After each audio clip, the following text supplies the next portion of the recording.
अस्सलाम वालेकुम जी, खालिद मिर्ज़ा हूँ आपके साथ बिज़नेस टाइम में। शैम्पू में मेरी मुख्तलिफ़ वीडियोज़ आपने देखी, आपने पसंद की, मैं मशकूर हूँ आप दोस्त अहबाब का। तो सबसे ज़्यादा जो मेरे दोस्त अहबाब को आपको शैम्पू बनाने में सबसे ज़्यादा जो प्रॉब्लम आता है वो उसकी विस्कोसिटी सेट करने में आता है। तो विस्कोसिटी सेट करने के साथ साथ हम जो बेहतरीन शैम्पू बनाते हैं उन शैम्पू के इंग्रेडिएंट की सर्च में आता है। तो आज बगैर टाइम ज़ाया किए हम जाते हैं प्रैक्टिकल की तरफ और देखते हैं कि इस विस्कोसिटी में, ये देखिएगा विस्कोसिटी देखिएगा शैम्पू की, इस विस्कोसिटी में हम शैम्पू किस तरह से बना सकते हैं और मोस्ट इम्पॉर्टेंट है कि किस तरह से जदीद तरीन जो शैम्पू बनाए जा रहे हैं उसका प्रोसेस क्या होता है। हमारे यहाँ आमतौर पर जो शैम्पू बनाया जाता है वो सोडियम लॉरेल ईथर सल्फेट को पानी में डाला और उसको नमक के साथ साल्ट के साथ थिक कर लिया जाता है। लेकिन ये विस्कोसिटी देखिए इस शैम्पू की, और ये देखिए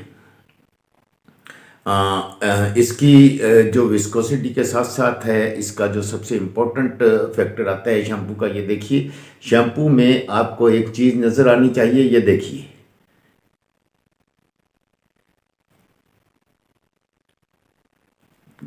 तो ये मैं आपको दिखा रहा हूँ कि इस तरह से हम किस तरह से ये शैम्पू बनाए जा सकते हैं। ये प्रैक्टिकल की तरफ हम बढ़ते हैं बगैर टाइम ज़ाया किए। बहुत सारी, चूँकि ये वीडियोस बहुत लंबी हो जाएगी, पूरा प्रॉपर एक प्रैक्टिकल की वीडियो है। तो आप इन चीज़ों को इस तरह से सेटल कर सकते हैं। और दूसरा, ये मैं मोस्ट इम्पॉर्टेंट चीज़ आपको बता दूं, ये हेयर ग्रोथ के लिए शैम्पू बनाया गया है। हेयर लॉस जो होता है, जो हेयर फॉल हो रहा है, ट्रीटमेंट शैम्पू है। इसके अंदर हम एल लाइसिन हाइड्रोक्लोराइड यूज़ कर रहे हैं और उसके साथ बायोटिन यूज़ कर रहे हैं। तो ये दो मोस्ट इम्पॉर्टेंट इंग्रेडिएंट हैं जो ऐसे शैम्पू जो हेयर लॉस और हेयर फॉल के लिए बनाए जा रहे हैं, हेयर की डिफरेंट जो ट्रीटमेंट किए जा रहे हैं, उस ट्रीटमेंट के लिए जो शैम्पूस बनाए जा रहे हैं उनमें दो मेजर ये इंग्रेडिएंट यूज़ किए जा रहे हैं।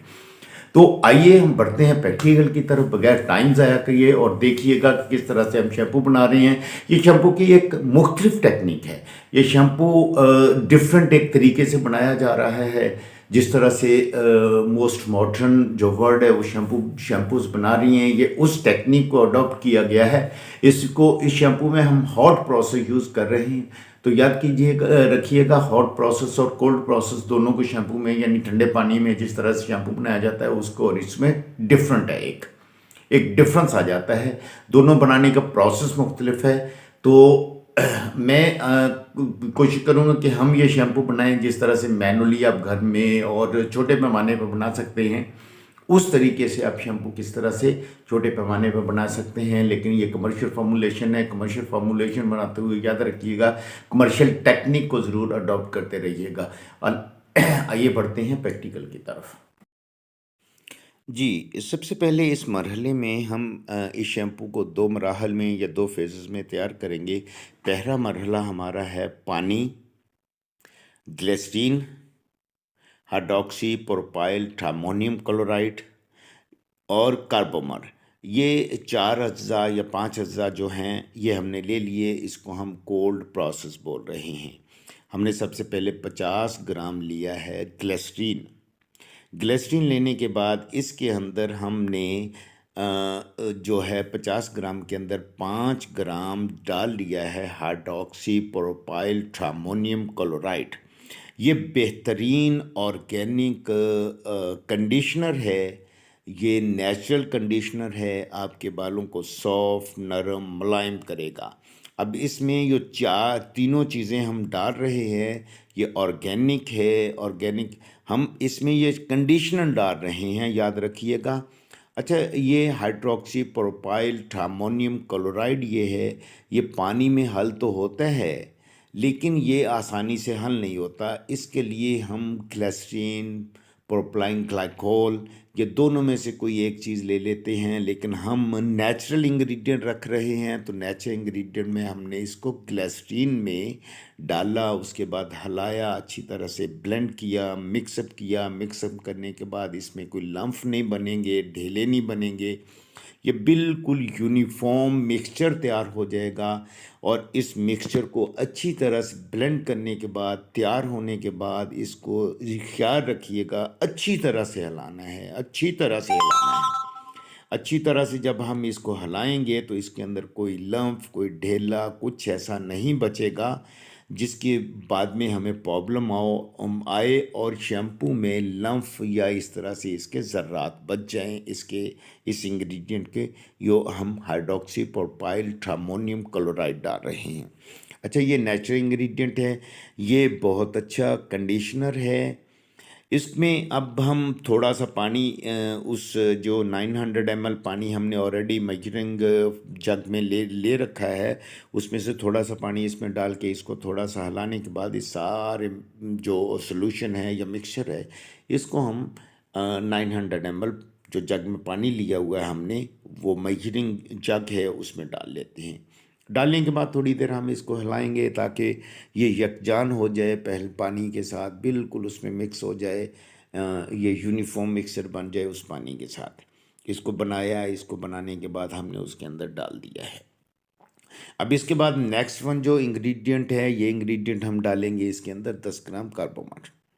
कार्बोमर एक थिकनिंग एजेंट है, जेलिंग एजेंट है, जो आपके पानी को और ये दोनों जो आपने लिए हैं, कंडीशनर इसमें लिया था और ग्लिसरीन लिया था, और उसके साथ अब हम इसके अंदर डाल रहे हैं जो कार्बोमर डाल रहे हैं। कार्बोमर इसमें इस सारे आपके जो पानी है इसको एक जेलिंग फॉर्म दे देगा। कार्बोमर के याद रखिएगा, ये पानी में ठंडे में हल तो होता है, लेकिन ये बहुत टाइम लेता है, ये हल्का होकर ऊपर आ जाता है। इसलिए हम इसके लिए एक ब्लेंडर का या इलेक्ट्रिक जो है शेकर का, इसका स्टीरर का हम फेवर लेते हैं। इस इलेक्ट्रिक फेवर से हम थोड़ी देर के लिए इसको जब ब्लेंड करेंगे या स्टीरिंग करेंगे इसकी, तो कीप इन माइंड कि ये बहुत अच्छी तरह से एक यूनिफॉर्म टाइप का, एक बेहतरीन टाइप का आपका एक जेल तैयार हो जाएगा। जेल तैयार हो जाएगा तो इसका मकसद हमें थिकनिंग लेके आना था अपने शैम्पू में। अच्छा, उसके बाद दूसरा जो मरहला आ जाता है, उसके बाद हम लेते हैं एनहाइड्रस लैनोलीन। एनहाइड्रस लैनोलीन एक बेहतरीन कंडीशनर है। ये मोस्ट ऑफ दी जो शैम्पूज़ आपके उसके अंदर as a conditioner, natural conditioner लिया जाता है। ये आपको बताऊं, कभी आपने शीप या भेड़ के बाल चेक किए, उसके हाथ लगाया है तो बहुत सिल्की, सॉफ्ट, नरम, मुलायम होते हैं। ये जो उसके शीप की जो स्किन है उसके नीचे ग्लैंड्स होते हैं, वो फाइन किस्म का ये निकालते हैं, जिसको हम एनहाइड्रस लैनोलीन कहते हैं। वो ग्लैंड्स एक कंडीशनर निकालते हैं। उसको जब हम साफ़ करते हैं, इम्प्योरिटीज़ उसमें से निकाल देते हैं, तो फिर होता है। अब उसके बाद हमारा नेक्स्ट प्रोसेस शुरू होता है, जिसको हम हॉट प्रोसेस कहते हैं। अब इस हॉट प्रोसेस में हमने एक स्टेनलेस स्टील का ये बर्तन लिया है। इस बर्तन में वो जो हमारा मिक्सचर तैयार हुआ था, हम वो सारे मिक्सचर को इसमें निकाल लेते हैं। निकालने के बाद ये देखिएगा हम डबल जैकेट में किस तरह से इसको गर्म करते हैं, ताकि ये बहुत ज़्यादा गर्म ना हो। बाहर एक बर्तन में पानी लेके इसको हम उसके अंदर रख लेते हैं। अच्छा, उसके बाद सेकंड वन इंग्रेडिएंट जो हमने लिया है, ये अमोनियम क्लोराइड ईथर सल्फेट है। उसके साथ हम इसमें ब्लेंड करेंगे या मिक्स करेंगे जो मायरेस्टिक एसिड है। उसके साथ हम जीएमएस लेंगे।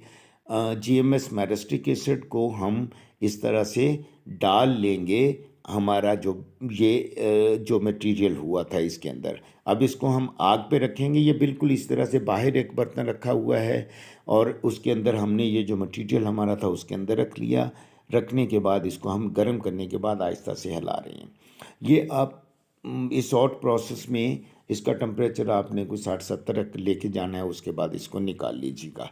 निकालने के बाद इसको ये देखिएगा हम इसको शेक अच्छी तरह से ब्लेंड कर रहे हैं ताकि ये सारी चीज़ें एक यूनिफॉर्मली, ये हमने उसमें से आग में से उतार लिया था, पानी में से निकाल लिया था, हमने वापस इसमें प्लास्टिक के उसी वाले जग में, मरीन जग में ले गए हैं। तो मरीन जग में लेके जाने का मकसद ये है कि हम इसके अंदर कोई लोहे शोहे की ऐसी चीज़ नहीं डालें। इसको या तो हमने एसएस के बर्तन में बनाना था, उसके कंटेनर में बनाना था, या हमने प्लास्टिक के, हमारे पास एक मशीनिंग जग मौजूद है ऑलरेडी, तो हम इसके साथ। अच्छा, इसकी विगोरसली आपने स्टीरिंग करनी है, लेकिन एक चीज़ याद रखिएगा कि इसके अंदर कोशिश करें इस प्रोसेस में इस तरीके से जब आप ब्लेंडिंग कर रहे हैं तो इसके अंदर झाग नहीं, फोम नहीं बनना चाहिए। अगर झाग बनेगा, फोम बनेगा तो आपका 2-3 दिन ले लेगा ये झाग ख़त्म होने में। अगर बन जाता है तो उसको 2-3 दिन के लिए रख छोड़िएगा, आपका झाग या फोम ख़त्म हो जाएगा। उसके बाद नेक्स्ट वन, इसके अंदर हम फिर ऑनवर्ड जो चीज़ें मिलाए जा रहे हैं, उसके बाद हम विटामिन प्रो B3 मिला रहे हैं, डिपेंथिनॉल भी इसको बोलते हैं। ये बहुत अच्छा कंडीशनिंग एजेंट है, ये बहुत अच्छा ज़बरदस्त आपके बालों को सॉफ्ट स्किन जो सॉफ्ट करता है, नरम करता है। नरम करने के साथ साथ ये आपके बालों की ग्रोथ के लिए भी मोस्ट इम्पॉर्टेंट एक इंग्रेडिएंट है जो अच्छे शैम्पूज़ में यूज़ हो रहा है। आप शैम्पूज़ के इंग्रेडिएंट देखेंगे, उसमें डिपेंथेनॉल लिखा होगा या पैंथेनॉल लिखा होगा। तो ये बेसिकली प्रोविटामिन B3 होता है। तो प्रोविटामिन B3 नेक्स्ट वन किसी वीडियो में हम इसको देखेंगे कि ये हमारे किस तरह से स्किन पे या हेयर पे इफ़ेक्ट करता है और किस तरह से ये हमारे लिए बेनिफिशियल होता है। अच्छा, उसके बाद जो नेक्स्ट इंग्रेडिएंट हमने लिया है, ये हमने क्रॉस पॉलीमर लिया है। ये कोट फिल्म कर देगा आपके बालों पे, आपका बाल अलग अलग अलग होगा।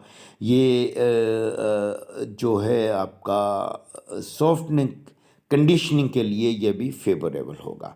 अब देखते हैं कॉम्ब करते हैं तो आपके बाल, आप देख रहे हैं अच्छा शैम्पू में अलग अलग बाल होते हैं, सॉफ्ट होते हैं, जैसे कि बहुत खूबसूरत लग रहे होते हैं वो।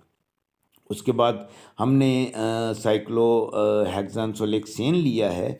अच्छा, जो अच्छे शैम्पू हैं वो साइक्लोहेक्सेन या टेट्रासोलेक्सेन यूज़ कर रहे होते हैं या ट्राइसाइक्लोसोलेक्सेन यूज़ कर रहे होते हैं, लेकिन हमारे यहाँ शैम्पूज़ में ये बहुत कम इस्तेमाल होते हैं। अब ये बहुत ज़बरदस्त इंग्रेडिएंट है एक्चुअली। ये इवेपोरेट नॉर्मली जब आप डालते हैं तो शैम्पू लगाने के बाद ये इवेपोरेट हो जाता है और आपके बालों पे एक इट लीव्स सिल्की सॉफ्टनेट सॉरी एक फीलिंग छोड़ देता है, जो बहुत सॉफ्ट सिल्की सी फीलिंग जो शैम्पूज़ में आती है आप आफ्टर शैम्पूइंग में, और ये उसी से आ रही होती है। अच्छा, ये बहुत सारी चीज़ों में, बहुत सारी और कॉस्मेटिक में भी यूज़ हो रहा होता है, प्राइमर में यूज़ हो रहा होता है, इस तरह से ये शैम्पूज़ में यूज़ हो रहा होता है। ये मुख्तलिफ जो अच्छे आला किस्म की क्वालिटी के जो मॉइस्चराइजिंग लोशंस आ रहे हैं उसमें यूज़ हो रहा है। उसके बाद अब हम इसके अंदर पर्ल सेंट डालते हैं, जिसे पर्ल बोलते हैं शाइनिंग के लिए। ये शैम्पू जब हम पर्ल सेंट इसमें डालते हैं तो इसकी एक शैम्पू की जो अपीयरेंस है, जो आपको लुक नज़र आती है, ये बहुत शाइन किस्म की लुक नज़र आती है। ये बहुत चमकदार सा शैम्पू आपको देखने में नज़र आएगा। उसके बाद इसको हम थोड़ा सा हिलाएं, अब मिक्सअप कर लें, ब्लेंड कर लें इसको अच्छी तरह से। याद रखिएगा यहाँ आपने ना सारी चीज़ें या तो प्लास्टिक की हो या एसएस की हो। हमारे पास ये स्पून है नॉन मैग्नेटिक एसएस का है, इसलिए हम उसको फ्रीली बगैर किसी डर खौफ के इसको इस्तेमाल कर रहे हैं। और नेक्स्ट वन देखिएगा तो नेक्स्ट वन इसके अंदर हमने कैस्टर ऑयल डाला है, कैस्टर ऑयल डाला है, आलमंड ऑयल डाला है। इसके बाद हमने सोडियम लॉरेल ईथर सल्फेट और साथ कोकोबीटेन जो है वो डाल दिया है हमने। नेक्स्ट वन कोकोमाइडोप्रोपिल बीटेन जो है, इसकी क्वांटिटी अब इसको देख लीजिएगा, उसमें जब हम डिस्क्रिप्शन में देंगे तो डिस्क्रिप्शन में ये सारी आपको प्रेस्क्रिप्शन में मिल जाएगी।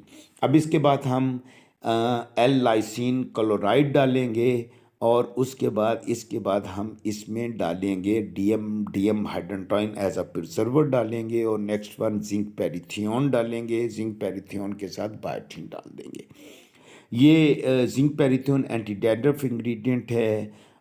उसके बाद ग्लाइसिन जो है आपके बालों के जो प्रॉब्लम है जो गिरने का, ये बेसिकली एक अमाइनो एसिड है, प्रोटीन अमाइनो एसिड है जो आप हमारे बालों को जो प्रोटीन प्रोवाइड करेगा। बेसिकली हमारे पास याद रखिएगा ये हेयर जो है ये प्रोटीन होते हैं, और जब हम हेयर को एल लाइसिन क्लोराइड फॉर्म में protein provide amino acid form में कर रहे हैं। अमाइनो एसिड बेसिकली प्रोटीन का जो है ये नैनो कह रहे हैं, ये उसका एक कंपोनेंट है जिससे प्रोटीन बनती है। तो अब ये शैम्पू हमारा तैयार हुआ है, उसकी विस्कोसिटी देखिएगा तो ये बहुत थिक शैम्पू है, इंतहाई थिक शैम्पू, और इसकी शाइन देखिएगा। इसको अब आप जब बॉटल में डालेंगे तो बॉटल डालने के लिए आपको आमतौर पर जो ट्यूब्स में शैम्पू नज़र आ रहे हैं ना, आला क्वालिटी के शैम्पू इम्पोर्टेड नज़र आ रहे हैं ट्यूब्स में, वो इसी विस्कोसिटी में होते हैं। चूँकि ट्यूब में जैसे कंडीशनर थोड़ा थिक होता है तो इसी विस्कोसिटी में वो शैम्पूस होते हैं। तो इसकी फोमिंग भी बेहतरीन ज़बरदस्त होगी, इसकी कंडीशनिंग भी ज़बरदस्त होगी, और जो डिफरेंट इसके अंदर हमने फर्दर मोर कुछ और चीज़ें भी इसमें डाली हैं शैम्पू बनाते हुए। तो उसमें कुछ एक्सट्रैक्ट हमने डाले हुए हैं, कुछ ऑयल इसमें हमने डाले हुए हैं। तो आप भी डिफरेंट एक्सट्रैक्ट और ऑयल डाल के एक बेहतरीन शैम्पू इस तरह से बना सकते हैं।